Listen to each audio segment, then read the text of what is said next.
Welcome to the QVSD Board of Directors meeting. If you all will join me in the Pledge of Allegiance. I pledge allegiance to the flag of the United States of America and to the republic for which it stands, one nation under God, indivisible, with liberty and justice for all. Thank you.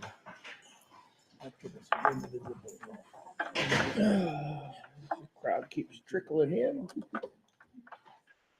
We'll start out. Second thing on the agenda is to approve our meeting minutes of April 8th, 2025, regular meeting. You know the drill. We need a motion. I'll make a motion, we approve the meeting minutes of April the 8th. Okay, Kevin? I'll second it. Thank you. Any corrections or anything anybody noticed needs to be changed? No? Okay, all in favor say aye. Aye. Any opposed say no. They're approved. So adopt tonight's agenda. Is there a motion to adopt tonight's agenda? I'll make a motion, we adopt tonight's agenda. All right, Kevin. I'll thanks. second. Thank you.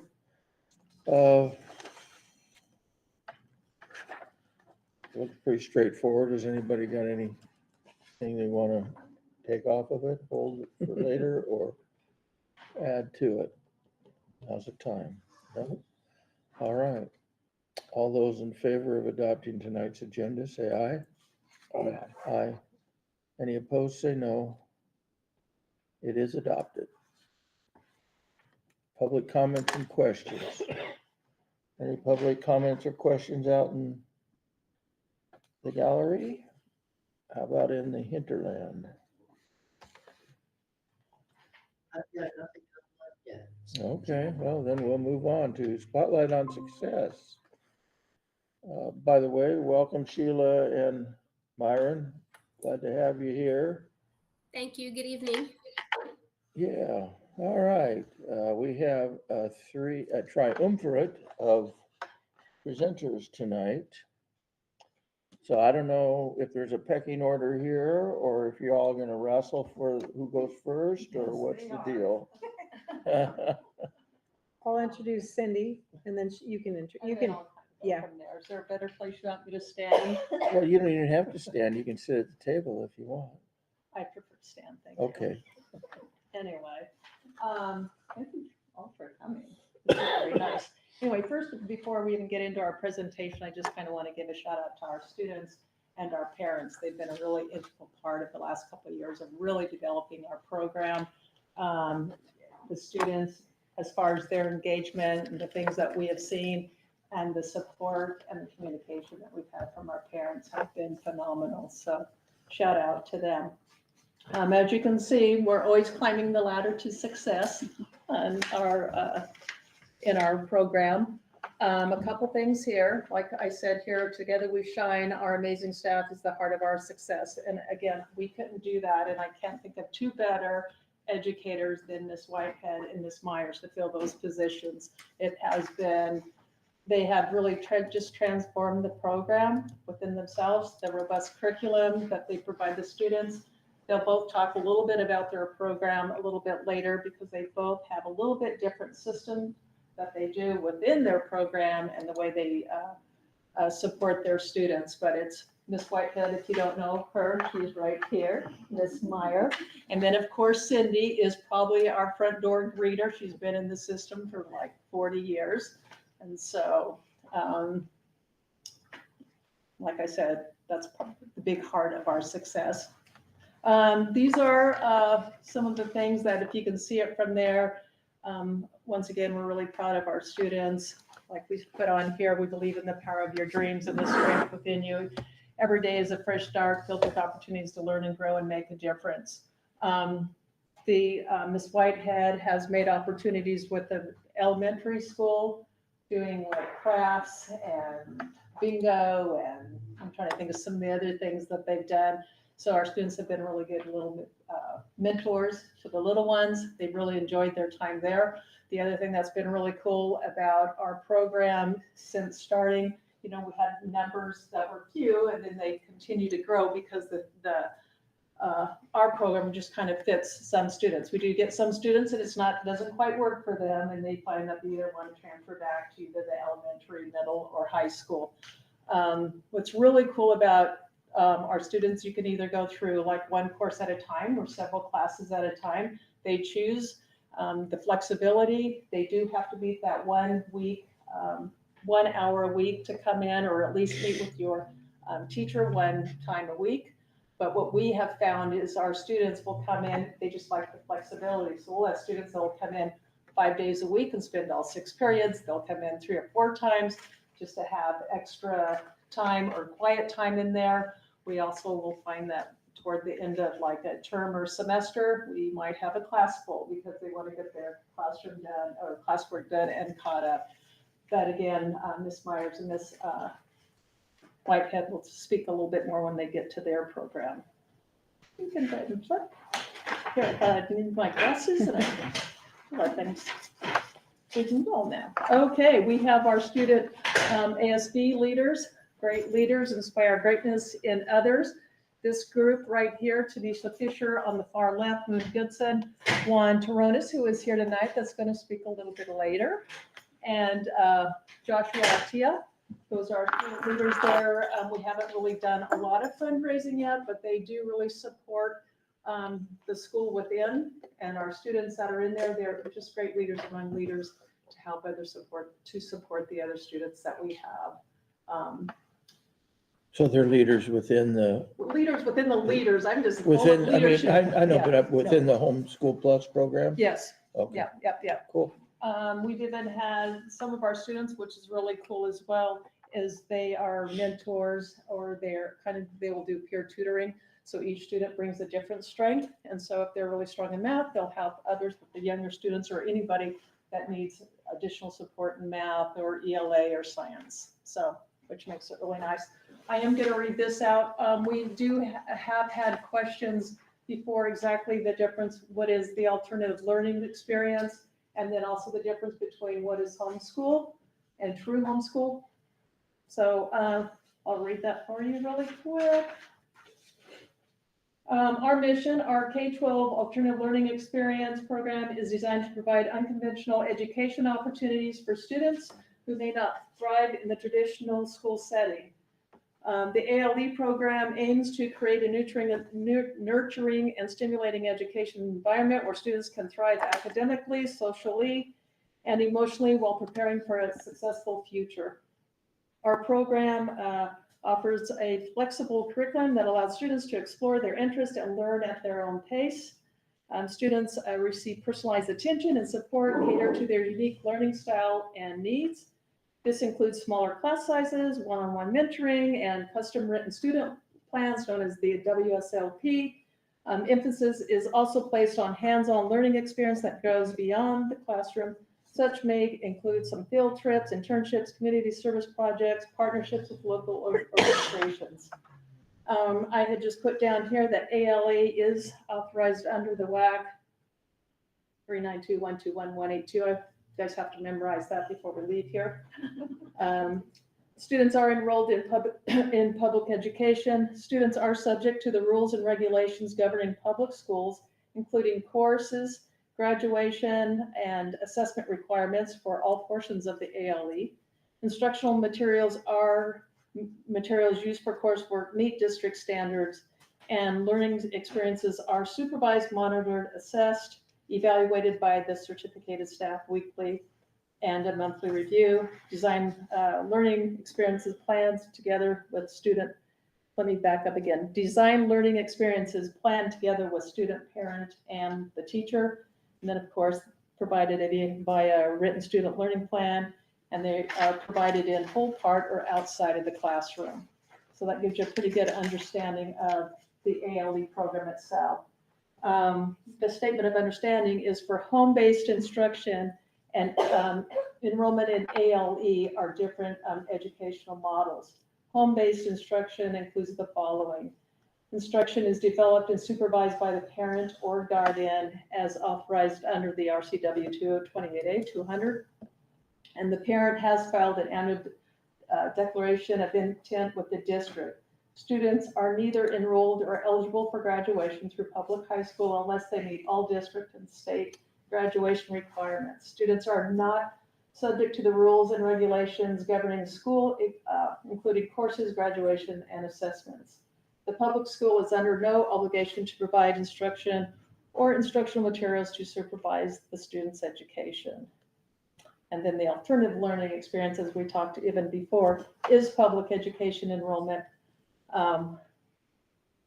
authorized under the WAC 550, subject to all state and federal rule regulations governing public education. Curriculum and instruction materials meet district standards and are free from sectarian control or influence. Learning experiences are supervised, monitored, assessed, evaluated by the teacher, and may be planned in collaboration with the student and parent and teacher. And then, of course, they have the written student plan inside or part. So any questions on the difference between homeschool plus or homeschool and ALE? On the home-based stuff, right there where it says, there's no obligation, the public school is under no obligation to provide instruction or instructional materials. So we could just cut them off at any time, or they No. could, or how does that work? This is parent choice, and Yeah. so they're saying, I would like to homeschool my child. I do not want the public school of which my student could enroll to be a part of it, but they have to file an intent to homeschool. That has nothing to do with us. And then we submit a monthly report to OSPI, so they have a running record of students who are homeschooling. So then at the end of their K-12 career, they cannot participate in graduation if they've not met any of the graduation requirements, and their intent is to completely homeschool. So that's very different than our ALE program, which is more of a partnership. And they are very stringent. When I mean the state is very stringent on making sure our Insight School of Washington online program, as well as our ALE programs, follow all of the required student written learning plan. If students aren't making success, we have to intervene, and we have to document that we've intervened and modified their student written learning plan. We have to make weekly contact with parents and students and so on and so on.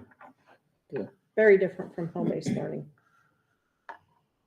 And it's working well. Working really well, yes. That's good.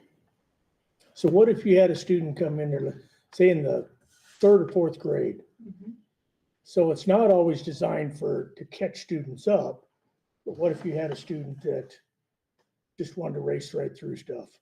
Could they test and jump to the next grade and continue that up? They can, so then it would also be up to each teacher. They have their own, I believe, evaluation system that they do.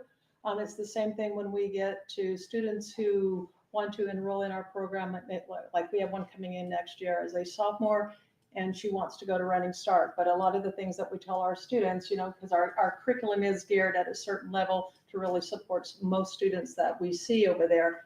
But if they are wanting to go to Running Start, we always want to make sure that they are meeting those standards and they will be successful in college. So there are some benchmarks or some assessments we'll do, like the AccuPlacer, and that is to see if you are college ready in the reading, writing, and math, I believe it is. And so then if they're not quite at standard or meeting that, then that's the additional support we would give them to make sure that they will be successful. So there are certain things that we do with all our students, and it depends because every student is different. Every single student has a individual written student learning plan to meet and tailor to their needs specifically.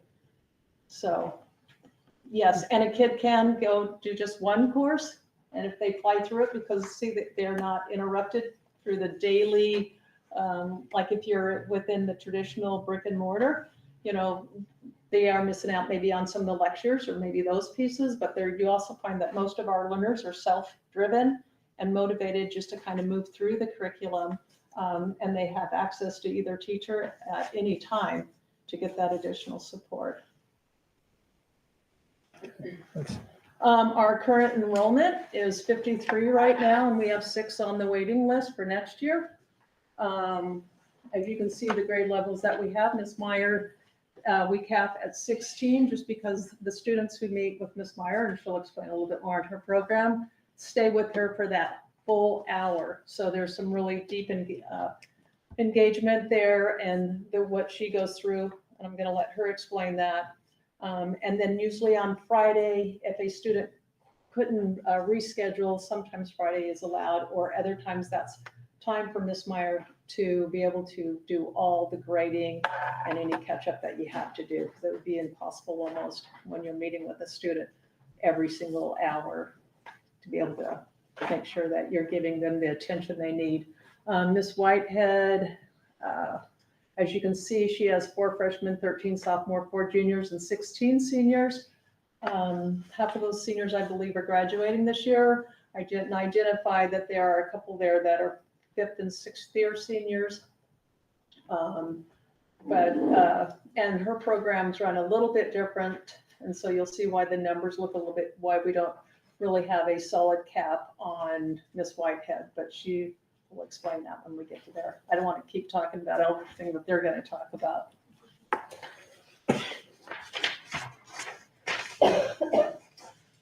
Oh, and here you are, Miss, let's see, Miss Meyer, you're up first, it looks like, yes. And she'll talk a little bit about her curriculum and then any questions that you may have. Hello, thanks for having us.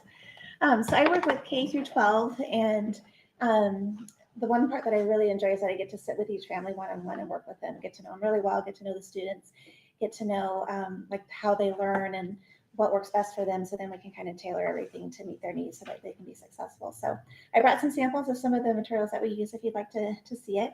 A lot of it is like workbook based, so that they can, or I try to make it as parent and student friendly as possible. So workbooks are something that a parent and a child can sit down, read through the information, work on it together, and then we can add in other projects and stuff, more hands-on stuff if they like. So we don't have any, the youngest I have right now is 4th grade, but we do have all the materials for someone starting in kindergarten, which we might have a kindergarten next year.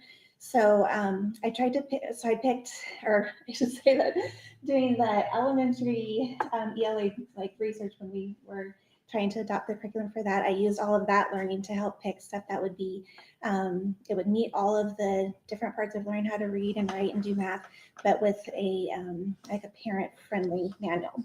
So these ones, we are using the Haggerty. So this is one that you guys saw a couple years ago when I presented it. But the Haggerty is the phonemic awareness, which is the very basics of learning how to read and write, being able to hear and manipulate the sounds. So if you want to flip through it, but it's scripted so the parent knows exactly what to do, what types of hand signs to use, so that they can make sure that they're getting everything they need and there's not holes from the beginning. So that's what we call phonemic awareness. And then phonics is when you go from just using or where everything is verbal, which would be that, to when you're adding the letters as a symbol, because for a child, they don't know that A is like an A yet, but it's a symbol, it's an object that they can see, and then it matches the sound that they're being taught. So these are some of the phonics books, if you'd like to look at them. It stands for Phonemic Recognition, Instruction, Developing, Empowerment Phonics. So anyways, it's called BRIGHT. But it has a student book, and then it has the teacher manual, which is actually meant for a parent. So it's, you don't have to have a degree to teach it. And it just goes step by step. It has lots of manipulatives. So it has little letter cards. It has tiles that are letters that they move around and build their words. So it's all hands-on, which is what kindergarten through 3rd and 4th grade absolutely have to learn. We how pay to for these, do. or do we make the parent? No, all of this. So part of the LE program that's required by the state requires that the district provides the materials. And then the parents and the student has input on what they want to pick and choose from, but it's ultimately a group decision, but it is provided by the district. And they take these home with them. Yes, and so we have them not write in the teacher manual as much as possible, and then some of the other books that Mrs. Whitehead will show you, we don't write in, but then there's consumables, which is a significant amount, but there's 6 different classes, and but yeah, the workbooks they do write in. And then in addition to that, for all the grades, I also have the Spectrum workbooks, and these ones are really nice too. So I'd say all my 4th grade through 8th grade are using Spectrum for their ELA, and then we add in books of their choice that they read, and then we talk about those. They haven't done a book report yet, but now they're doing constructed responses where they're writing in response to what they're reading. We're kind of getting ready for the SBA tests to learn how to analyze, cite their evidence, prove their thinking, and then to summarize it all into their own paragraphs. So it's just, we're trying to meet standards. All of these meet standards, but also giving them those real life skills that they need to be able to write and communicate effectively. So this one, so they have 3 books that are part of their ELA. They have the reading where it has nonfiction and fiction passages. And then they have language arts, which is all the grammar. And there's a lot of terms I had to go back and relearn. So, but they're doing fantastic. And then they have writing where it is doing the complete writing process for all the different ones that they need for each grade, whether it's narrative, opinion writing, things like that. So anyway, we have those for all the different grades that they go through. Any questions so far on what we use for ELA or? All right. So for the math, and then I have lots of other things in the classroom, but for beginning readers and even after 3rd grade, if someone's still working on their phonics, because phonics takes all the way through 3rd grade, they need decodable readers. And so these books match exactly what they're learning in those books, so that they have, you learn the sound, you learn how to write it, and then you need to be able to read it in connected text. So thank you for letting us purchase all of the decodable books for them. We have the whole series. And then for our math, this is kind of the gold standard in homeschooling for math. It's the Saxon math. It goes from kindergarten all the way through algebra. It's pretty intensive. It took a lot to get everyone on board at first. Well, not everyone, but it was like, wow, it's an hour and a half a day. And it's usually 5 lessons a week, but it's super, it's really, really clear in the lessons. So it has a whole section that the parent and the child work through together, and it explains whatever the new concept is. And so it's all right now, but it's not scripted, like they don't have to read it word for word, but it explains everything. And then it's a spiral curriculum. So it constantly brings back everything from the very first book to when they get done in algebra. And the cool thing is it also in their workbook, next to every problem, so they have the lesson, then they have questions that are focused specifically on the new skill. And then it has mixed practice, and it has questions from everything they've been learning mixed in. And I'll put the little number, like, if you don't remember, go back to lesson 27, go to lesson 101. And so then the parent and the child can always go back and be able to figure out what the math concept was that they might have forgotten. So it's a really cool program, and they've been powering through and doing a really good job on it. What's the feedback been from parents? So at first it was like, this is exhausting, but once they got into it, they're like, wow, now I see why it's built like this.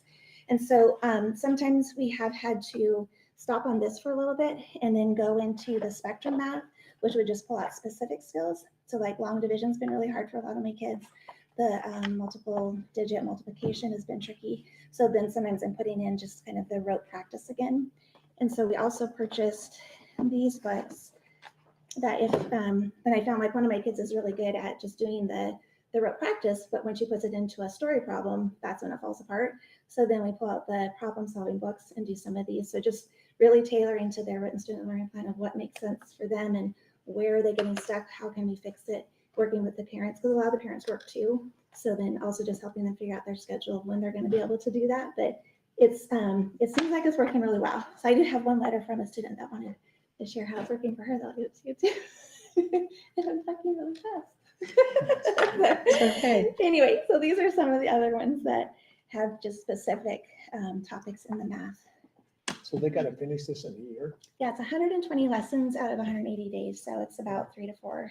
We started with 5 lessons at the beginning and kept on going. And then now as it got harder, then we could slow down a little bit and then we could go back. And so they're at about 3 lessons a week now. So are you monitoring parents in their progress? Yes, so they come in and Because meet this with is me. kind of for them too. Yes. I mean, especially the math or even the English, how long has it been since a parent's been in school? Absolutely. And what if they didn't like it, then, Mhm. it's going to be tough now. Yeah. Math tends to be the one that people want the extra help on. And so when they come in for our meetings an hour a week, then we will work on that or whatever it is that they want to work on. But that is part of the commitment. So the difference with our Homeschool Plus program, so it's not the home-based teacher, like the other one. I think that's the confusing part is we call it Homeschool Plus, which is not the home-based where they're completely on their own. But with the Homeschool Plus, it's where they are committed. We have a contract and we talk about at the beginning of the year that the parent is the instructor at home and that I'm supporting as much as possible. And I typically end up spending quite a bit more than an hour with every student a week. You do. Yeah, so we always have that hour, but if someone doesn't show up or basically they reschedule like a Thursday or Friday, then I always give that intervention time as much as possible. but it does require a good 5 hours a day for most of the kids. and So their parents. just kind of demographically, and maybe this is out of line, but are kids that are being homeschooled plus, in Homeschool Plus, do they generally have a parent at home with them all the time? Mhm. So sometimes not. No. So 2 jobs, or maybe only 1 parent, or, I would say the full range that you would, yeah. that you would Okay. see, Yeah. So a lot of kids will do as much as their work that they can during the day, and then their parent checks in with them at night, or vice versa. We have some that, I have one that works the graveyard, and so then she sleeps when she gets home, and then they work in the afternoon. They do have to be somewhat independently motivated, the older kids. do they keep high schoolers logs or can be. anything like that? We have a schedule, so they get a written weekly schedule that I write out every week, so they know exactly what to do. They can call and check in if they have a question on what's going on, or if they don't know what to do, and then Okay. they'll come in on Fridays and get them caught up. The parents have, like I do Class Dojo, now we're starting the room, so we have a lot of constant communication and just, but they, at this time of the year, I feel like everyone is doing really, really well. They know what they need to do. And sometimes there's those moments when I think February was kind of like, what's going on, everyone? We're still in school. And so now they're back up to where they need to be. But yeah, I mean, I feel like I have to do kind of a lot of encouraging too. But at the same time, they surprise me every week with how much they're willing to at least try. And then like, even if they've done the work, if it's not like, let's just move on to the next one. It's like, let's stop and let's work on the quality instead of the quantity. And so that's a nice flexibility for them, that then we can go back and rework something, fix it, get a better grade, and we've actually learned instead of just plowing through. So Are they tested like the brick and mortar students are? we'll do the SBA, so we'll do the state tests. They do the iReady, which is throughout the district also. And then the different curriculums have their own like So assessments. weekly or So They're have you expected to compared, have you test. compared the two? Them Um, compared to the brick and mortar students and see who's winning? Well, I will tell you that past is that we didn't get 100, we didn't, maybe got 50% participation, but the expectation is really clear now from our teachers and from Cindy that you're expected to participate in the assessment. That's one of the guidelines of the state. So those students who did participate last year did really well. We had one student that, one senior student who tested the highest out of the seniors, and was over at the ALE school. So, and that was in math, scored a level 4. So kids in the Homeschool Plus generally hold their own academically with those that are coming 6 hours a day to the building. I would have to say I think so. It's just my first year doing it, so I don't have anything Anybody? to compare it to. I'm sorry. Go ahead. Again, we can share results with you. I mean, without identifying students. The problem is course. they're a very small group. So we're not going to get the percentage. We can still get it. But I will tell you in the past, it has been that they have been reluctant to come and do the assessment, the participation part. And I think something that's really like crucial to my heart is that a lot of these kids were ones that possibly would have dropped out of school. And this is providing a completely different setting and opportunity for them to truly be successful and graduate and then move on to whether they're going to do college or career or Sure. so I absolutely love that we have this option for our district, because even if they don't compare with the numbers, the fact that they're growing and they're learning, they're getting excited about becoming an adult, like it's pretty cool. We have one of my students who I've been talking about, he loves to be outside, firefighting, fishing. I'm like, well, have you ever thought of like doing the volunteer firefighting? So I met up with the fire chief, and they got him in the next week on Tuesday to go to their first meeting, and that's what he wants to do the rest of his life, and they love having him there. He's doing fantastic. They're going to sponsor him for the cadet program. And so when you see that kind of result from someone who wasn't maybe as interested in doing the brick and mortar, but is totally been able to have this other opportunity and is excelling with straight A's, like true straight A's. Like I graded every single paper for high school, and a true straight A student that just needed that extra time, that flexibility, being able to be in a comfortable environment, and now is finding what he wants to do for his life is, I think, a huge testament to have the program. We've had a few even at, under Judy over there too, that weren't successful in high school. And when they came over there, I don't know what if they just couldn't focus or what barriers they had, but had completed more work, I think even more so this year than they ever did in their whole high school career. And these are some juniors and seniors. And so just being successful and being able to move through the feel the flexibility and the safe environment and feel like they're being successful, they're starting to take ownership in their learning, and that's what's really cool. We do have others that they just need to be away and focus in a small environment, and that's all it is. They're good students and have always been good students. It's just that works for them in that environment. And then for some, it allows them to be able to even hold a job if they have to work or do whatever. The biggest thing is you still have to be make your weekly progress, academic progress, and your check-ins. Otherwise, if you're not, then as mentioned earlier, we have intervention meetings. I believe in our handbook it says we do a couple, but we'll do 2, 3, or 4 because there's always, it goes a little bit deeper than just a single intervention for us. If we really see that they are struggling or there's concern, then we do whatever we can to help them be successful. And It's very much like the ISW Mhm. online, Mhm. but perhaps not quite cut loose from the school. Right. Do we have a need to expand it? Another teacher, more students? I would like down the road, and I don't know, because we have talked before, just what would be really kind of cool is either doing an instructional lab or even bringing in like a 7th and 8th grade, just for support there. And then does it mean that they would stay there?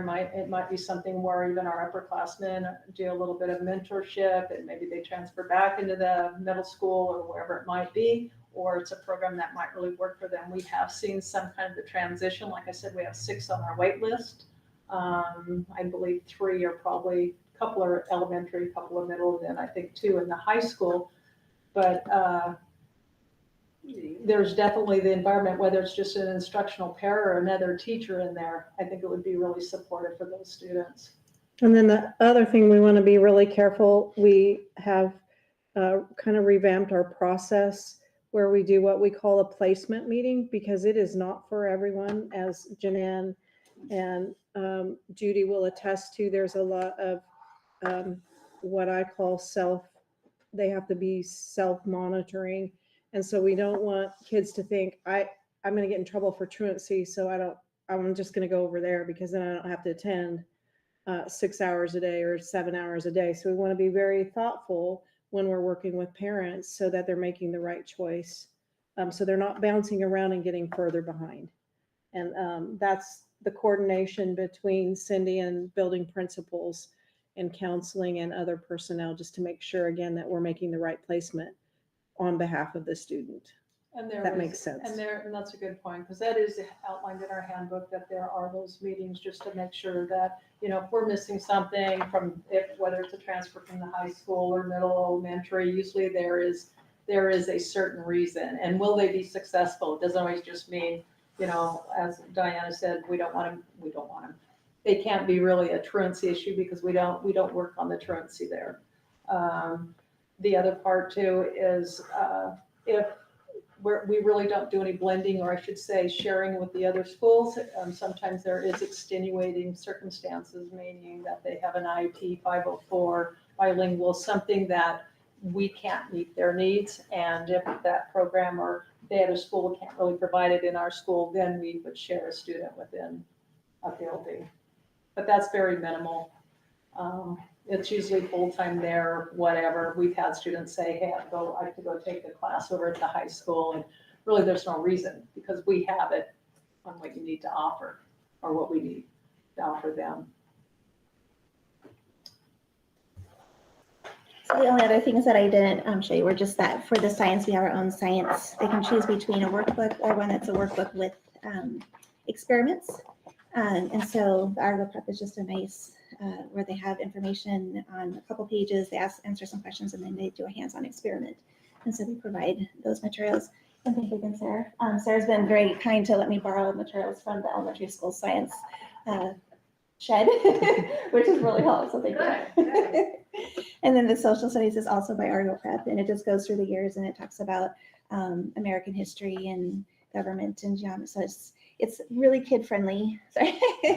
And then some kids like to go and do their own research and then do some writing. So I brought a sample of one of my students. She's a 6th grader who wrote about the Revolutionary War And so if you'd like a copy, she wanted to share that. She wasn't able to come because she's in softball or fast pitch tonight, but she did a little research project on the Revolutionary War.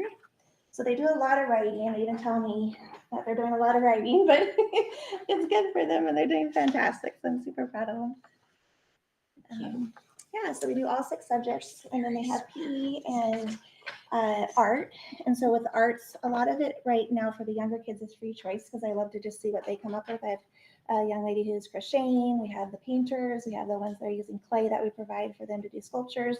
They have to go outside and find things in nature and create things. So it's just really just the sky's the limit with arts right now for them to experiment with and stuff. So, and then, and then they have to do 4 hours of physical activity a week that's signed off by a parent as part of their PE credits for up through 8th grade. And then in 9th grade, it's the official PE class with a contract and the health class with books and stuff that goes with it.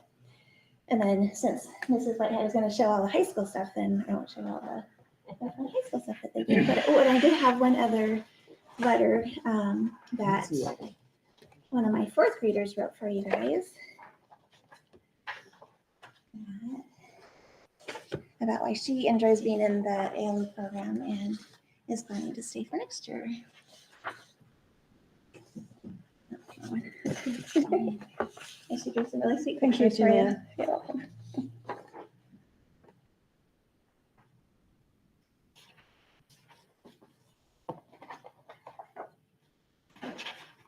Would anyone like to read out loud? Because I thought it was super sweet what she, I don't know if she wanted it on the video or not.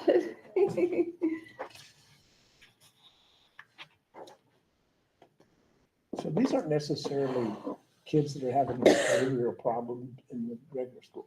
No, They're just, so there's lots of reasons why they come over, but not necessarily behavior, yeah. So it's different stories for everyone. Thank you. Here's, All right. here's these two. So Joanne does all the hard work. No. Thank you, Ms. Meyer. She has to do all the intense work. Most of my curriculum comes from Wiser. And they all come with a textbook and a workbook. The workbook they can write in, the textbook they don't. Each class is broken down with a sheet that tells them exactly what they're doing every week to finish a class in a year. Some of them do tons of it. Some of them are really slow. But I thought I'd pass these around so you can kind of take an idea of that. So our core high school curriculum is Wiser, and I brought like 4 different subjects. Got it? So the small book is the textbook. It has all the information in it. There are questions for them to answer in the textbook, but they have to write it on a spiral notebook or a piece of paper. and this is for what grade? This is K through 12. So the US history would be 9 through 12. US history would be 10th, 9th, So it's been advanced. 11th is US history. Mhm. World So the is- kindergartners learn all about metallic. Yeah, the kindergartners, metallic that's bonding. So all of our Properties of core metal. classes are through Wiser, which is wonderful, except for that they have to have electives. And so electives has been our big problem. We have a couple, the world history came in 3 volumes. There was no way I was going to make them do all 3 volumes for 1 credit. So I broke that up. So there's a couple world history books that they can use for electives, but we were kind of reaching for other things. So I found a CDL curriculum that's just, I mean, they can't do the test, they can't learn how to drive, they can't look at the car, but it gives them all the questions and answers. So it kind of preps them for those tests that they're going to do. So we have that as a half a credit for electives. We have 3D printers. I found a 3D printer curriculum. That's like a credit and a half, and it has them learning all about 3D printers inside and out. It has them designing and building things in Tinkercad and then printing those things. And then I went back on Wiser and found, I found 4 more. I think I found 4 more classes, a geography class. I don't know, 4 more classes to use as electives. So we're looking to purchase those so that, because they're they're stuck with us. They can't go elsewhere for those other curriculums. And a lot of them do not like Edgenuity. We have it. We use it when we need to, but so many of them just really don't like using that computer. They would rather do paper pencil, which is weird to me, but whatever makes you happy. But I have kids that are flying through classes. I have kids that are just plugging along slowly, but everybody's making progress. We have a chart up on the wall. Every time they get a half a credit, their name gets to move along. So I have kids up there that one is 9 credits, 10 credits this year. So when they really put their nose down, they can really get some stuff done. Are these books used in the brick and mortar school? They are not using the brick and mortar, but they are Basically the same. basically the same information, just kind of condensed down without the lectures. And they are aligned and accredited. So that we're good to go on that. But they're just kind of broken down a little bit. The reading level is lower. They average between like 4th and 8th grade reading level, which is good for some of our kids that's their big hang up is they struggle with that reading. And so this makes it a little bit more reachable for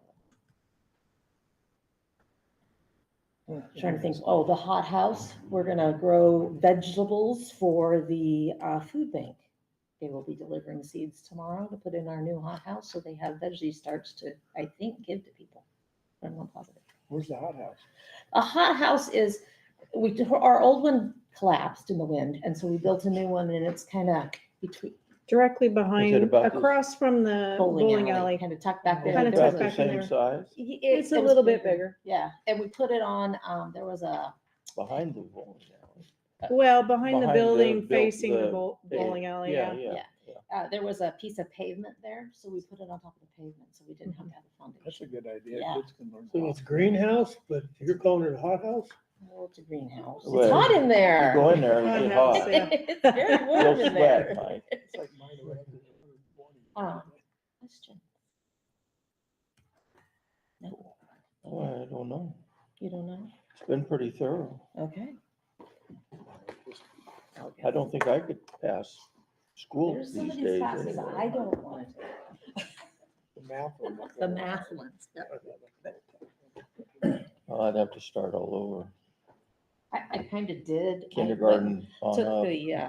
the algebra book and did the whole algebra so that I could see what it was. So do you tap into your compatriots over at the high school? So if you have a question about math, you can call the high school. I usually, Math well, teacher? I usually ask the kids in my class, because there's always somebody in the class who has it just like that. And they can usually teach it to their cohort in a way they understand better than I do. And if all else fails, we ask Mr. Google. Mr. Google will tell us how to fix it. Cool. We have a student that we're going to hear from? Yeah, as soon as we get there, if we're getting closer. Oh, sorry. Or if you want to jump right to it, we can.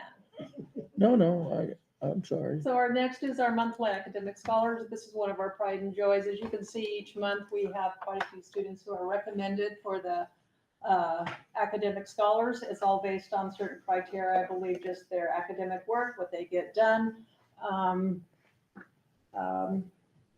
Each student, every time they receive that, get a certificate, something that's made from our 3D printer, and then a $10 gift certificate to Bug and Buffs mocha stand. And so it's been kind of encouraging to see some students, because I've had them out where I get them ready and printed, and students will come in for their appointment and they'll see them and they'll ask, what do I do to get one of those? And so it's actually increased some of their academic engagement. And so it's been fun to watch them kind of grow through that. Hey, before we go too much further, Mrs. Whitehead, did I hear anything about the 3D printer curriculum? Yeah, we have a. Did you, I'm sorry, Cindy, It's all on in a Google Classroom. I don't have a physical. but I mean, what do you do? I mean, what is the program? They go through slideshows. It's from Learn by Layers is the company. Are they making things? Do you They're have a making do you things. have a They- 3D printer and, Yep. Yeah, they would build it in Tinkercad, which is the, right? yeah, and then they would copy it to a STL file and send it to me so that I could send it to the printer. And then we'd see if their print failed or whether it made it. So is this kind of an extra thing or is it It would be an elective. an elective? Yeah, and I Okay. really haven't, I just got it. I have one student who just started it, so we haven't gotten very far into it yet. So it's new, but we needed the electives, so, and we have a 3D printer, Okay. so let's go. I'm sorry if I missed No, that's that. fine. All right, Cindy, carry on. Okay, and so these are some of the smiling faces of our academic scholars. Several of those students up there, Juan's here tonight too. He's received it several times. Sage, who's received that letter from that, I'll go over that when we do our testimonials. I believe has received the academic scholar every month. And so it's just really cool to see them come in. They're always excited. And thankfully, they always let me take their pictures. I think they think I'm kind of strange sometimes, but we make sure they get on Class Dojo. I try to send it out district-wide, and then it always goes in the paper.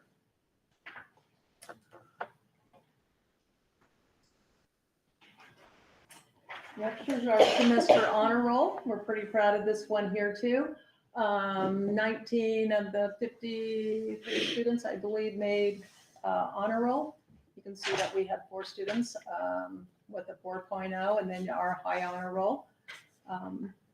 They list all the way we went clear down to our 4th grade just because they should be recognized. We felt just as much for their hard work. And then you can see the honor roll. So we have, not all of our people showed up tonight, but that's okay. We have a couple important people here. We have Tanya Rowley and her son Juan Chironis. And they were going to speak maybe a little bit about how the program has supported his learning over at the ALE school.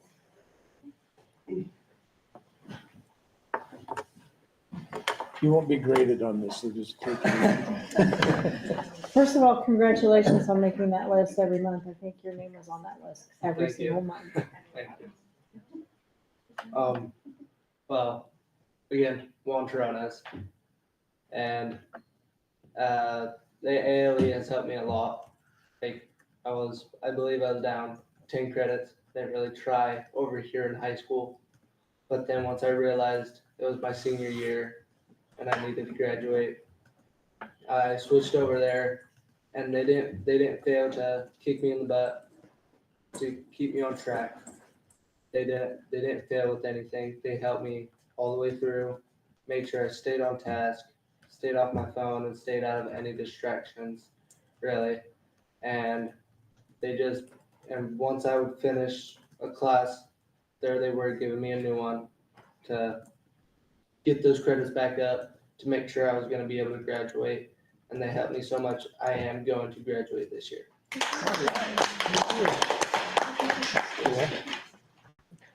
You should be proud of yourself, I am. especially for what you realize you can do. Yeah. Yeah. I was really, really thankful. They gave me another chance and kicked my butt to help me graduate. Who suggested that you do that? Go over to the, My mom. good job, Mom. Thanks. That was for you, Mom. I'm Tanya Rowley. I'm Juan's mom. Juan is my 4th student through the high school. He's my 4th son coming through. And if I would have realized how much ALE helped, I would have probably put all 4 of my boys through. I have fought and advocated for Juan's education since the 2nd grade. There's a couple teachers and principals here that can attest to that. And it always seemed like Juan was falling through the cracks, whether that had because of his own participation or because of the school. It just always seemed like wasn't going well. So when he ended junior year, 10 credits behind, I said, I really think that we need to look at something different. And so that's what we did. And I got with Cindy and I got with Miss Whitehead, and they came up with a great plan. And And here we are. Juan will be graduating June 14th. Yep, and I really appreciate Juan taking accountability for putting his phone away and putting all the distractions aside to make sure that he got to graduation. Yeah. Well, I have to thank Tanya too, because she she was on it. If I didn't respond back, when I said I would respond back, Tanya was back at me with an email in a positive form. It's the same thing. I don't think she was believing Juan so much too, that he was really getting the work done, because Juan would come back to me and said, would you please send an email to my mom and let her know that this really is, or yes, I really did get the CTE graduation pathway, or whatever it was. It's like, please, would you email my mom? Yes, I will. So kudos to Great. both of you. Appreciate it. Well, thanks for coming in tonight. Yeah, of course, Yeah. thank you. Thanks for having us here. Oh, anytime. I think Juan wants to get to the rest of the track meet, so we're gonna head out. All right. To watch, or are you gonna run in it? Juan, No, watch. are you giving your mom the coffee cards? Or do you? No, me. Thanks for pointing that out though, Leah. Thank you for coming in. Yeah, bye-bye. And I know that we had up there, Sage Hewling and her mom Sarah Hewling was gonna be here tonight, but they had another board meeting. I think that was the letter. That's the letter, so I'm just gonna read it out loud so that the audience can hear. And it just said, dear school board member, my name is Sage and I am in the ALE program. I want to tell you why I really like being in ALE and why I plan to stay in ALE for 5th grade next year instead of going to middle school. I really enjoyed being in ALE because it helps me learn in a way that works best for me. One of my favorite things is getting 3D printed toy each month when I earn an academic achievement award. I've earned one every month this school year. I also love getting to see Miss Meyer once a week. She is very nice and kind, and I feel comfortable showing her my crochet art. I like being able to do free choice art and talking with her. In ALE, I feel like I'm learning more. I get to do my schoolwork in a comfy place, and it helps me focus better. Thank you for letting me share my ALE, why ALE is good fit for me, and I hope I can continue learning in ALE next year too. Sincerely, Sage Hewling. And just so you know, she did the entire writing process for that. She had to do her pre-write. Anyway, I'm super proud of her that. Yeah. She is all smiles every time she comes in. Lexi is at the track meet participating. Oh, good. Yeah. So in conclusion, I will read our conclusion. Oh, is you guys gonna read that? I can't from here. Anyway, in conclusion, our ALE program stands as a shining example of dedication, collaboration, and achievement. The remarkable success of our staff and students highlight a vibrant community that we have built together. With our strong enrollment numbers, active student engagement, continued recognition of monthly scholars and semester honor rolls, we are not just meeting our vision, we are exceeding it. Together, we are creating a positive and supportive environment where everyone can thrive. So thank you for celebrating this success with us. Together, we are paving a way for even greater accomplishments in the future. Well, one thing it shows me is that students do well in small groups. Small teacher-student ratios. And I would encourage anyone at any time, if you want to come over and visit our environment, it has really transformed. We're really trying to get away from what is known as the alternative school. There came some negative connotation with that, but you walk in there now and it's so quiet and calming. I mean, this is my recollection, how I feel about it, but we'll have parents come in or community members and they're they're surprised that there's actually students in the other room. So it's a real supportive, respectful environment and students are there doing their work. Now, we do have a couple that like to take a nap every now and then, and we allow them to do that just because They need they it. need it. But they always come back around and there is work that is done after. So this is what we used to call the alternative school. Mhm. Oh, okay. But now it's peaceful and quiet. It's not like when you were there. Yeah, boy. Yeah. So is there enough room over there for two teachers to have We're in two separate- privacy? We're in two separate buildings. Janan's in the little one in the back and I'm in the main, the newer building. The one in the back, is that one attached to the shop? It's, No, No. the portable Over on here. this side, right across from district office, so there's one portable. We and then there's another purchased it. portable. It's the new one we purchased Yeah. about 8 Oh, years so ago. nobody's 7 across years the ago. street anymore? No, Oh, was really isolated. The one thing we need to do for Janan's building, and we have it in the new EPNO levy, is to do site improvements because the kids have to walk through the grass. There's no there's no wheelchair pavement, access. yeah. now where's yours, Janelle? It's Like for, right next to where the, so there's the. In the bowling new alley, building. Then there, yeah, it's. it's an older portable right next to the Behind new the new portable. building. Okay, They're and both- Marnie, where are you? Judy. I'm I mean, in Judy. I'm in the new one. I'm in the. You're in the new building Yeah. But I have new carpet. with, well, hallelujah. And then, so Judy's in with you Right, in that building Yeah. and Right. you're in a, okay. and if numbers did grow, or if it was a reach out, I mean, this is just down the road, I don't know. We think of all these things all the time, Oh, when yeah. we need, and think they're grand ideas, but there is another section of where Judy is, on another room that could be a door shut or whatever, and large enough for a few students there too. My dream is to offer it to the 7th and 8th grade kids that need a space. They struggle to do it with Janan because they don't have a parent home all day and their parent doesn't want them home alone. So if I had that little side over there that could have a couple 7th and 8th grade students in it that were with me all day long, had a para, they would still be getting education, but it would be in a quieter, less. Do you have paras now? I do not have a para now.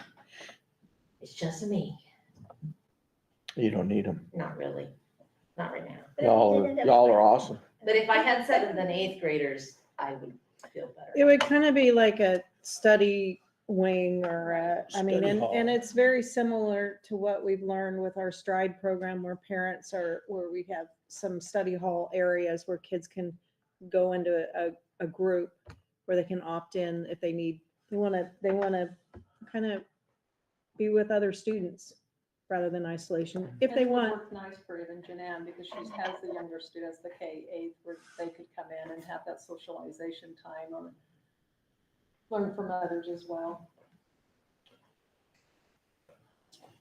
Gotcha. All right. Thank you Well, all. thank you very much. That was nice. Very nice.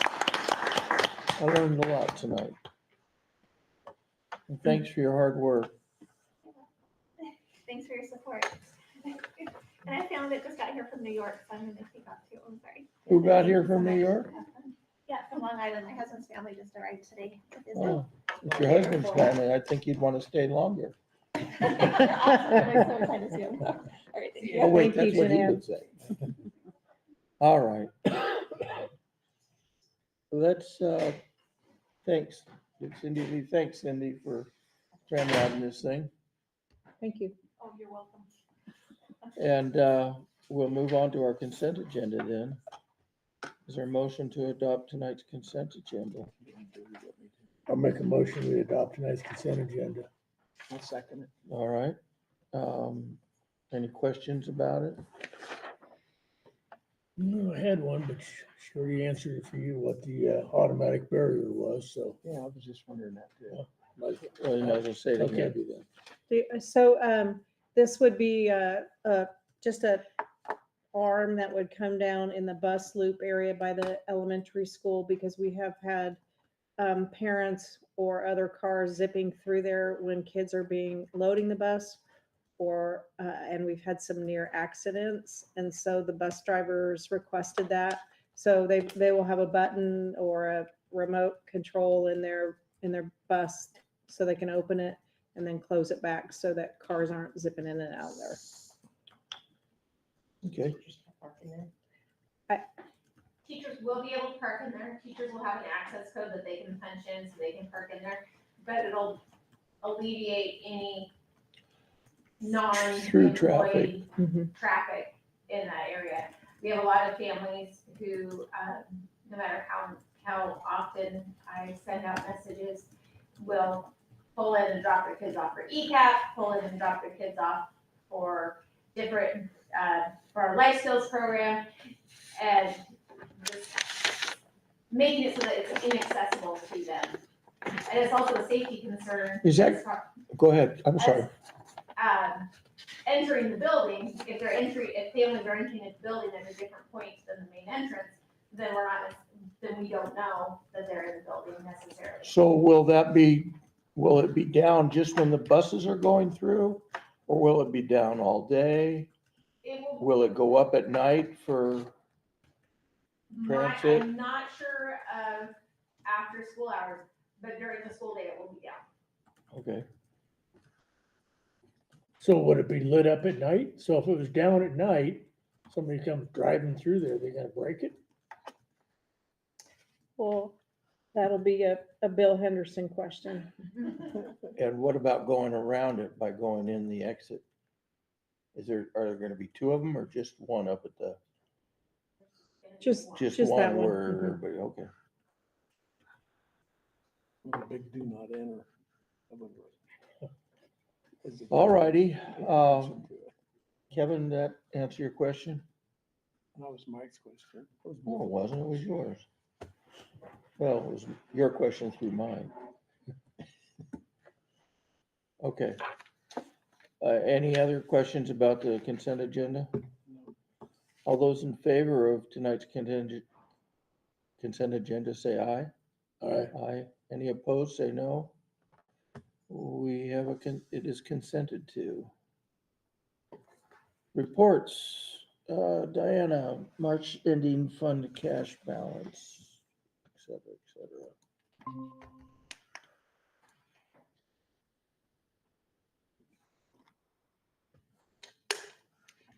So for March, we received 9% of our apportionment, and we had more expenditures than revenues. About $500,000 more. And so for the month of March in the net cash and investments in the county treasurer, we are at $8,825,000, or at 13% of our overall budget. It looks like it's way down from last year with that 18 to 13%, but remember our budget was larger this year. It was 65 million. I think last year it was in the 50 million something. Okay. Okay. And so here's our monthly chart. You can see where we are, and we're really about where we've been the last 3 years, or since 2022 for the month of March. And we will see the trend going up for the remainder of the year. And we're currently at 8.11% of our overall budget in unreserved, undesignated. And then the only other couple of things that I'd like to note is that Jan and I are still watching the ASB budget to make sure that we don't expend more. We may do a budget extension, and we will make a determination next in May whether or not we need to do that. And then also, if you look at our debt service with our timber dollars, I know that people are watching because of the 6-month pause that our new commissioner of lands put in place. We budgeted 120,000. We have only seen 60,000, which is unusual. But I did learn, and I think I kind of commented on it last time at a meeting last night. I learned with the county that there was a coding error of about $2 million, and we are one of the junior taxing districts that should be getting a portion of that $2 million. It was a sale from 3 years ago, so they will go back and look at the tax rate. They have to match it with the tax rate, but we should be seeing those funds went to UW. I think there were 3 junior taxing districts in it, and we were one of them. So we're actually going to see money in there that we weren't expecting, or that should have been there that's not there. How much do you think it'll be? I don't know. The accountant from the county was there, and she said she'd send us some information this week, so we'll see. So we're probably gonna at least make our 120,000. I would suspect there's gonna be more money there. That's good news. Good thing somebody caught it, yeah. Yes, the county did when they were doing an audit. So that's why audits are good. Yeah. That's Plus, why what? Why audits are good. Oh, right. anyway. So then let's go into April enrollment. Again, with the average for brick and mortar at 840, and down on the average 33 FTE. You can look at our elementary, we're down about 15 for the month. And then middle school, we've been holding steady right around 230. We're actually down a few, eight, go ahead. And then Forks High School, we're right at 208. I think next year we're projecting right at 200, so we may even be dipping below 200. Oh, Kyle, when do they how does that affect our stance? We'd actually be lower because they only count 3 grade levels for athletic classification. So we'd still be a 2E. Okay. And then you saw for the actual month now, we're at 45 for the Homeschool Plus program. And then Insight, we're continuing to see increased enrollment each month in the elementary, middle, and high school. So we have exceeded our budget for elementary. We're currently at 669. Go ahead. Same thing with our middle school. We're actually plus 182 FTE for the year. And again, that's over each month. And then the high school, we're just not quite there, but we're a little closer. Myron, anything you want to share? We are no longer taking kids, is that right, for the month of May and June? No, we are still approving. Okay. It's a little slower right now because the state's choice transfer system is down. But we are still approving kids. And I anticipate for our May 1 number, I anticipate we're going to be close to just over 3,700 total with all of our programs for the May 1 head count. Okay, thank you. And so we're very close. Current for the month, we're at 4161. And on the average, we're down 500 FTE, which means we won't have to do budget extension. good. Yeah. Great. All right. Thank you, Diana. Mm-hmm. Leadership report, Title VI Indian Education Program. Ashlyn Coburn. Hi, Ashlyn. Step on up or sit on down or whatever you're comfortable with. I will stand. I don't love presenting, so I'm nervous, so I might talk a little fast so you can just slow down. But I'm Ashlyn Coburn. I am the Title VI coordinator for our Indian Education Grant, and that means I'm the boots on the ground person, so I do all the in-person services, K-12. You can skip the agenda. I just used, this was our last family night presentation that we used, so I just wanted to show you kind of what we go through in a family night. We have 3 a year that's required by the grant. This is our team. Kyle Weekly is our grant manager. Elena Velasquez is our program supervisor, and they're both here today. I'm your program coordinator, and then Kim Kearns is our teacher representative. Y'all look a lot alike. Yeah. I don't have pictures of us, yeah. I think we know who they are. Yeah. And then my parent officers this year, actually, I started in this grant last year, so my parent officers served 2 years.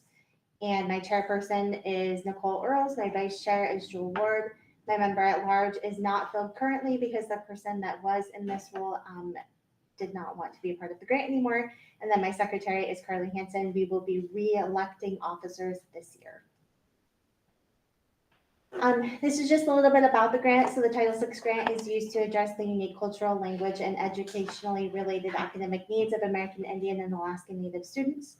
And then who is eligible, either enrolled tribal members of a Washington state recognized tribe or band, or a descendant of a parent or grandparent who was or is an enrolled member of a Washington state recognized tribe or band.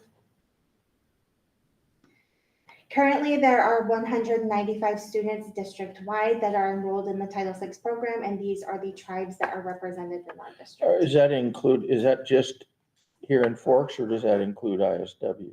This is just Forks, Just just Forks. QVSD K-12. This does not include QTS either. It's Okay. just QVSD.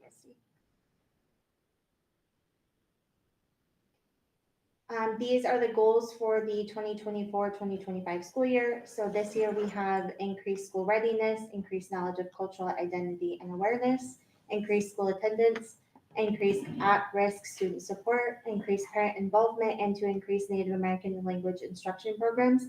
These goals are voted on by the parents every year. I have a list from the grant, and these are the ones that they chose.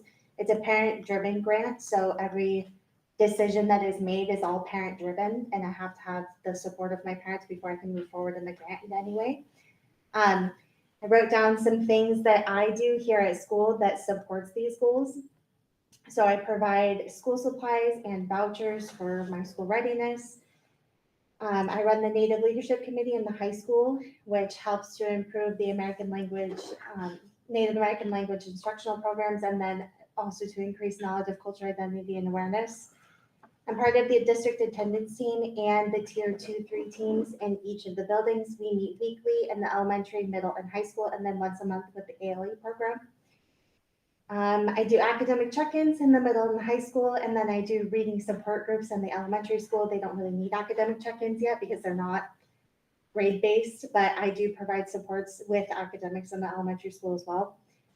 And then I meet with my parent officers once a month, so I'm constantly getting their feedback and then ways that I can help support their students within the school district. And then I host 3 family nights a year. And then I also invite tribal members to those family nights as well. And this last one that we have, I ordered 200 rattle kits. So we're going to be making big turtle rattles as our cultural activity. So I can send you all invites to that if you can come. I also partner with the local tribes. Randy Eastman is actually designing our drums for our Paleute seniors this year for their senior graduation gift.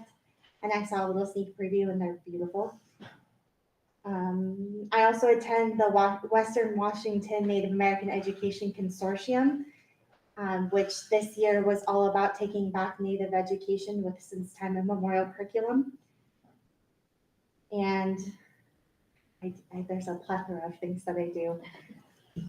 I can keep going, but it's hard to fit it all in a list of all the things that I do every day for kids. Any questions? Good. You have 195 enrollees. Are they all pretty active? Their parents? No, that is something that I have been struggling with. My last family night, I changed locations to the elementary school, and I had, I think, 60 total people there, and it was actually generational families that came, and that's been my most active family night that I've had, and it was really awesome.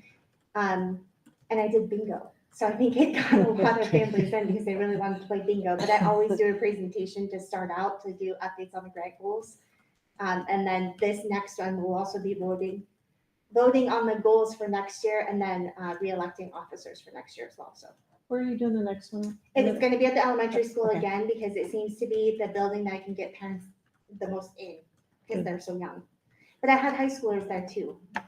So the kids come and their parents. The kids come, parents, grandparents come, tribal members come. How did they get enrolled? If there are 195 enrolled, did you have to go out and recruit them, or did No, they so there's sign up? There's Or a Title VI eligibility form, the 506 form that actually gets sent in the packets out to families every year. I see. But you only have to fill out the paper once, and then you're in the system for your K-12 career here. I see. Okay. So you've got representation from all these tribes that are listed here? Yes. Really? Wow. Some of them I don't even, I've never seen or heard of. I hadn't either until I started this position, and I've learned a lot. Well, they're not necessarily all local tribes. No, no, they do not have There to was be a local tribes. Mohawk. They just have to be a Washington State recognized tribe or band. Those are all Washington State. Those are all Washington State. Well, does Washington State recognize tribes from other states? If they have a, Yeah, they do. yeah, if they have, there's some tribes in Canada that have, treaty rights with Washington, and yes, they have rights here in Washington State too. Or somebody back in Vermont, a tribe back there? I don't know. It's Oh. not cross-state, but there are different countries that are. Oh. As far as I know, Washington only has tribes that are partnered in Canada. Okay, in Washington. Yes. Okay. In Alaska, sorry. Okay. So do we have an increase in native language instruction programs? Do we have a program? So one of the things we are working on solidifying is it with our 8 to 12 essential in our social studies. We're also required by our state law to identify a since time immemorial STI, which is the Native American tribal. And we'll have that identified as a requirement for every grade level to teach. We're working on that now.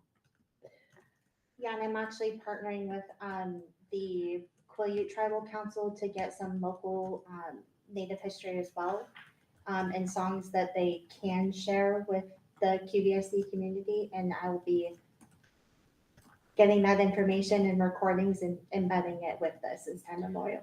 And I should say we have pieces of it, but not succinctly K-12 like the Washington Administrative Code requires us to do.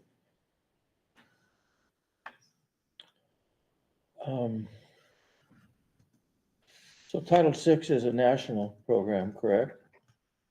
Federal. Federal. And is it by any chance under scrutiny by current administration? No word? Okay, As far as I know. We don't know. okay, We haven't been notified otherwise. okay, well, keep plugging on then. No, we reapply for it every year. But Kyle You do? I don't. Kyle writes it. How come we have to apply for it every year? Just because they like to have their fingers? Well, it's a formula grant, right? So your count drives Oh, your dollars, oh. so that's part of the enrollment and seeing. Does our count vary that much? I'd say in the 17 years I've been here, the lowest has probably been like 150 up to around 200. 200. Oh, Mhm. okay. So we're kind of at the high end right now. Yeah, really, it's about a quarter of our population. Mhm. Cool. Mhm. All right. Any other questions? Well, thank you, Ashley. Thank you. Good job, Ashlyn. See? You didn't seem nervous at all. You didn't seem nervous. And if you can get up in front of a bunch of parents and their kids, you're doing all That I right. have no problem with. This is so much more formal than that. Oh, formal. Well, we're doing something wrong. Nobody told me it was formal. Yeah, you dress like crap for formal. Okay. Take that out of the recording. Can't take that out of the recording. They'll be coming after me next. All right, well, thank you. Board member reports. I don't have anything. Do you have anything, Mike or Kevin? Oh, I did see where WIA is gonna sanction girls flag football. Yeah. Oh, that's neat. Are we gonna get one together? I think we wouldn't do it this coming year. There's typically a 4-year cycle where you do interest surveys or student bodies to see if you want to add new programs or sports. And so we would fit that into that cycle, which I think we're due for another year or two. So it's really about generating interest and then, the decision about whether the board wants to bring on a new program and impact other programs. But it's really, I think, about student interest first. So we'll see. We Yeah. haven't heard much, but now that it's out there, we'll probably start hearing more. Looked like most of them were in the I-5 corridor, and the Seahawks have helped some of the different schools get funded for it, so. I saw that, that was interesting. Yeah. Okay, Kevin? I got one question. How does ALE differ from Inside School of Washington? Because aren't they They're basically? both under the ALE code. So everything that our ALE program has to follow, our online program has to follow as well. So they're pretty much the same. Okay. They're all Like three when we good. get audited for, and we do, they may pull 10 files of students. They want to see that we have a student written learning plan, that we're following it, that if the student isn't making progress, there's an intervention plan, all the contact, the two-way contact, I mean, all of it for us to So Inside School of Washington basically does the same thing correct, only they do it online. online. Mhm. That's the only difference. Mhm. Yeah, that's cool. Mhm. And some kids would probably rather do it. this Yeah, way. I mean, a kid who does it online might not be the kid that would do it in a more brick and mortar setting, or it really truly just depends on the home, the family, the learning style of the student, a bunch of different things. The only thing that difference too is that they are not fully funded. So our ALE students are funded at approximately $10,632, I think is the amount, something like that. Whereas a brick and mortar student in QVSD is funded at almost 15,000, 14,000 something. Even our. All even ALE, Cindy's? all ALE programs across the state are funded at a lower level. Well, how does that work for our program where sometimes the kids go back to the, They look at the FTE and how they're coded. Yeah. Interesting. Thank you. Did I get the number right? Sheila and Myron, it's something like that. 10,000. Well, I was actually over here being really impressed. Like, look at Diana, 10,600. It was very specific. Yeah. We're gonna check that later. I might not be on the dollar. I had 8 hours of travel in the last 24 hours. I'm a little tired. okay. That answer your question, Kevin? Thank you. Okay. Well, Myron and Sheila, what do you have for us? Anything? I think the biggest thing is the remote testing bill. Looks like we are just one step away from going to the governor. We're just waiting. I just checked on it. The House of Representatives majority leader has signed it. And so that's awesome. Now we're just waiting for the Senate president to sign it, and then it goes to the governor. So that's super exciting. With that, state testing is in full swing. We are in the second week of state testing that's at Washington. Last week we tested at Vancouver. This week we have test sites in Covington, Ferndale, Moses Lake, Seattle, Sequim, Yakima. So we're well in it. We have this week, and then our state testing ends on May 9th, or excuse me, May 13th. And so it depends on where we are in the state. So we are well into state testing. It's in full swing. And then as Diana and I talked earlier this morning, there's a hearing on that LAA bill tomorrow, which is that bill that has some significant impacts on apportionment and the LAA piece. So Diana can kind of, she kind of shared that with me this morning. So, and as I shared earlier today, we are expecting about 3,700 students for our May 1 count. We're just hoping that we can, with the state system down right now, because all of our kids, what's a little different with us versus the ALE program that you have in Forks, is that all of our kids, unless they are coming from Forks, have to have that choice transfer. And unfortunately, right now, the state's choice transfer system is not up.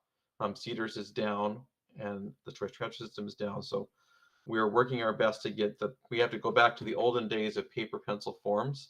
We have to pass between school districts. And so we're trying to do that as best we can until this comes back up. Okay. And I'd love to just do a reminder. I did send an email to the board members and Diana, inviting you all to the K-12 Annual Partners Summit, which will be held December 3rd and 4th at our corporate headquarters in Western Virginia. really hoping as many of you who are able to will attend. We'd love to have you there. And we ask that RSVPs be submitted by May 7th. Thank you. Thanks. All right. Well, then it takes us to new business. We have the second reading of our board policy 6701, recess and physical activity. And it requires a motion. I hope everybody read it at least once, even though it says second. And if you're so inclined, we'll entertain a motion to adopt that policy. I'll make a motion to adopt board policy number 6701 for recess and physical activity. I'll second that. All right. Any questions about it or comments? All righty. All those in favor of board policy 6701, say aye. Aye. Aye. Any opposed, say no. All right, it's approved. We have a surplus, some surplus vehicles that we need to approve their getting rid of.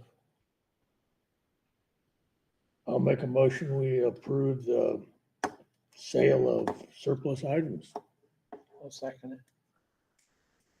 How do they do that? We put an ad in the paper. Yeah, and I think we have to do it for 2 weeks, and then we ask for bids on a certain day and then the lowest bid gets the. And people get to go look at them. Mhm.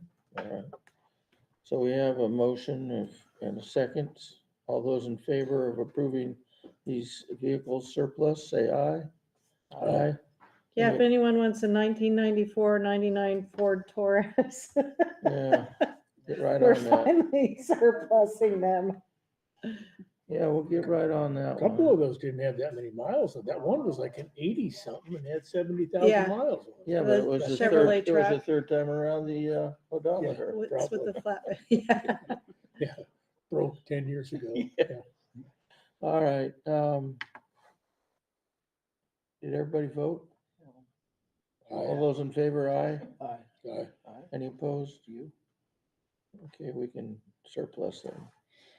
Last on new business is the hiring of Henson Architects for architectural services, Forks Middle School replacement project. Any discussion or questions about that?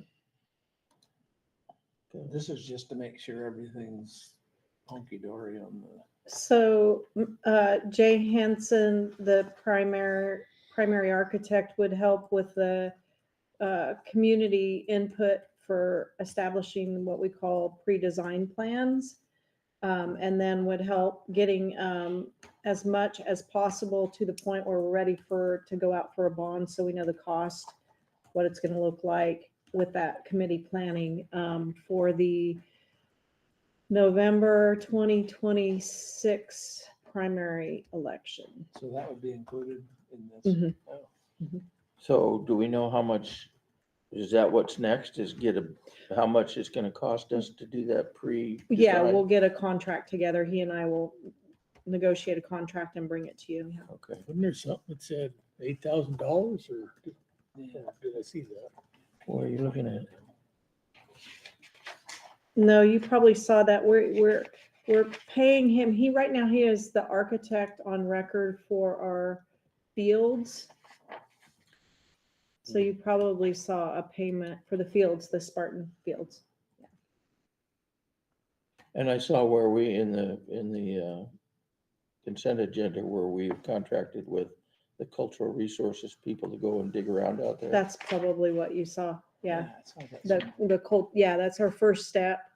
They'll come out and it's about a 2-month period. I think they have to dig 36 holes. And then once they get the soil samples, then it's about a 2 or 3 month period. That starts the whole process. They probably find a mastodon thing in there. No. Is that all they're looking for is artifacts? Or- Uh-huh. Yeah. That's what you saw. For Probably find a 8,000, yeah. suburb of Where did I Pompeii see or that? something. I can't even find it now. What, the Mastodon? The cultural resource, Oh. it was under the consent. Oh, that's where it was. It's the second agreement between cultural resource consultants and QVSD for resource assessment Spartan ball fields not to exceed 8,805. Yeah. All right. So did we do that one? No, we haven't. Need a I'll make motion. a motion that we hire Henson Architect for agricultural services. I'll second that. All right. Any further questions? Comments? I just wanted to thank the committee. We had 5 committee members who reviewed. We interviewed 5 architects. They were all quality architects. And our experience with Jay and just him knowing our district and our community, I think is what landed us with Jay. And so we're really excited to bring him. He's extremely excited to come work with us. Extremely. He used to work for BLRB. Yeah. All right. All those in favor of hiring Henson Architects for architectural services, say aye. Aye. Aye. Old business, revision of the Forks High School Drama Club. I'll make a motion, we approve a revision of Forks High School Drama Club I'll second it. bylaws. Okay. Any questions?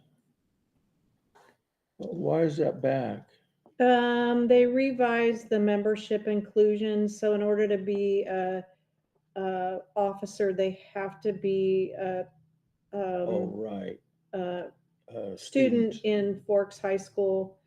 But they also included middle school students. Membership can include alternative students or part-time students running start. Those cannot be officers though.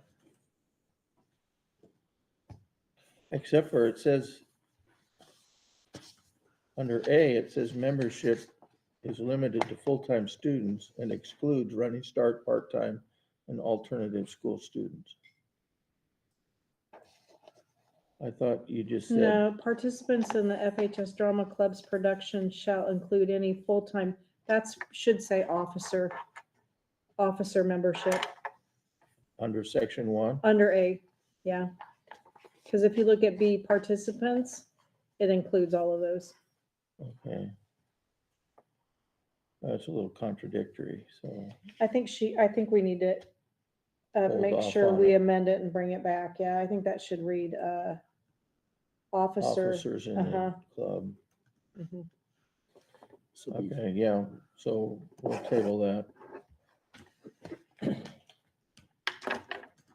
All right, well, I know you're all super disappointed, but we're adjourned. Did we vote on that one?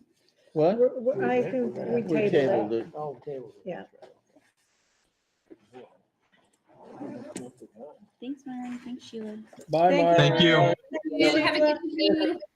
Bye.